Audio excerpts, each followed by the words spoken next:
जय प्रभु यीशु। आमीन। हालेलुया। यरीहो का पतन। छठे का पहला। यरीहो के सब फाटक इस्राएलियों के डर के मारे लगातार बंद रहे और कोई बाहर भीतर आने जाने नहीं पाता था।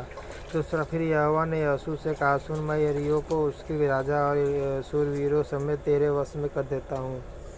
जय प्रभु यीशु। आमीन। हालेलुया। यहोशू 5:9 माने 6:13। तीसरा, इसलिए तुम में जितने योद्धा हैं नगर को घेर लें और उस नगर के चारों ओर एक बार घूम आएं और 6 दिन तक ऐसा ही किया करना।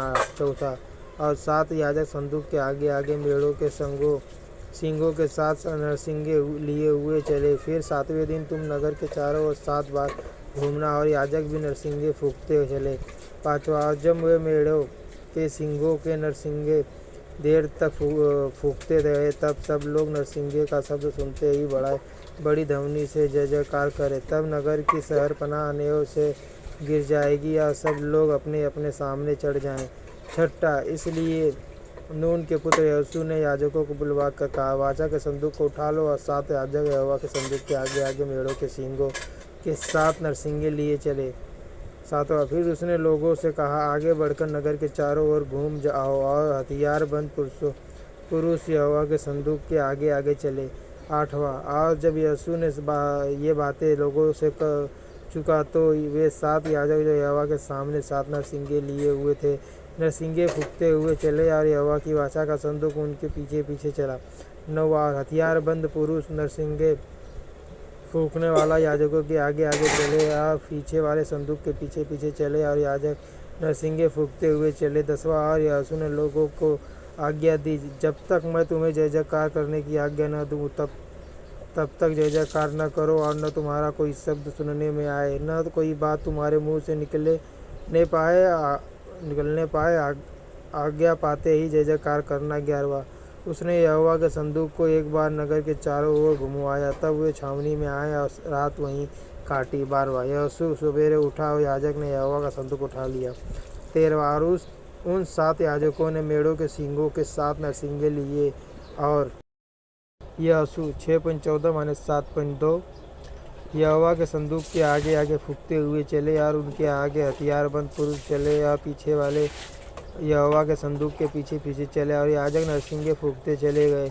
14वां, इस प्रकार के दूसरे दिन भी एक बार नगर के चारों ओर घूमकर छावनी में लौट आए और इसी प्रकार उन्होंने 6 दिन तक किया।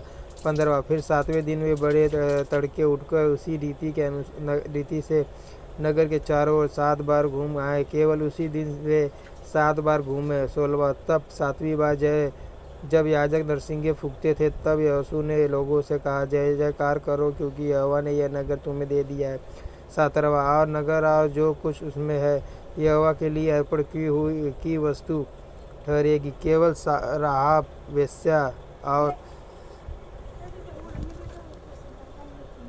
राहाब वेश्या और जितने उसके घर में हो वे जीवित छोड़े जाएंगे, क्योंकि उसने हमारे भेजे हुए दूतों को छिपा रखा था। 18वां, और तुम अर्पण की हुई वस्तुओं से सावधानी से अपने आप को अलग रखो।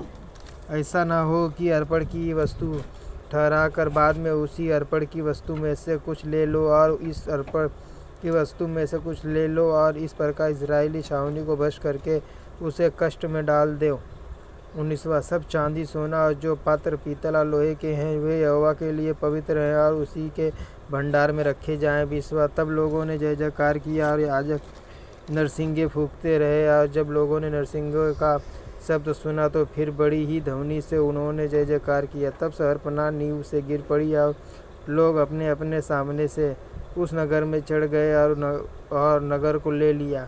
21वां, और क्या पुरुष, क्या स्त्री, क्या जवान, क्या बूढ़े, वरन बैल, भेड़, बकरी, गधे और जितने नगर में थे, उन सबों को उन्होंने अर्पण की वस्तु जानकर तलवार से मार डाला। 22वां, तब यहोशू उन दोनों पुरुषों से जो उस देश का भेद लेने गए थे कहा, अपनी शपथ के अनुसार उस वेश्या के घर में जाकर उसको और जो उसके पास हो उन्हें भी निकाल ले आओ। 23वां, तब वे दोनों जवान भेदिए भीतर जाकर राहाब को और उसके माता पिता, भाइयों और सबको जो उसके यहाँ रहते थे, वरन उसके सब कुटुंबियों को निकाल लाए और इजराइल की छावनी से बाहर बैठा दिया। 24वां तब यहोवा उन्होंने नगर को और जो कुछ उसमें था सबको आग लगाकर फूँक दिया, केवल चांदी सोना और जो पात्र पीतल और लोहे के थे उनको उन्होंने यहोवा के भवन के भंडार में रख दिया। 25वां और यहोशू ने राहाब वेश्या और उसके पिता के घराने को वरन उसके सब लोगों को जीवित छोड़ दिया, और आज तक उसका वंश इस्राएलियों के बीच में रहता है, क्योंकि जो दूत यहोशू ने यरीहो का भेद लेने को भेजे थे उनको उसने छिपा रखा था। 26वां फिर उसी समय यहोशू ने इस्राएलियों के सम्मुख शपथ रखी और कहा, जो मनुष्य उठकर इस नगर यरीहो को फिर से बनाए या यहोवा की ओर से स्थापित हो, जब वह उसकी नींव डालेगा तब उसका जेठा पुत्र मरेगा, और जब वह उसके फाटक लगवाएगा तब उसका छोटा पुत्र मर जाएगा। 27वां यहोवा यहोशू के संग रहा और यहोशू की कीर्ति उस सारे देश में फैल गई।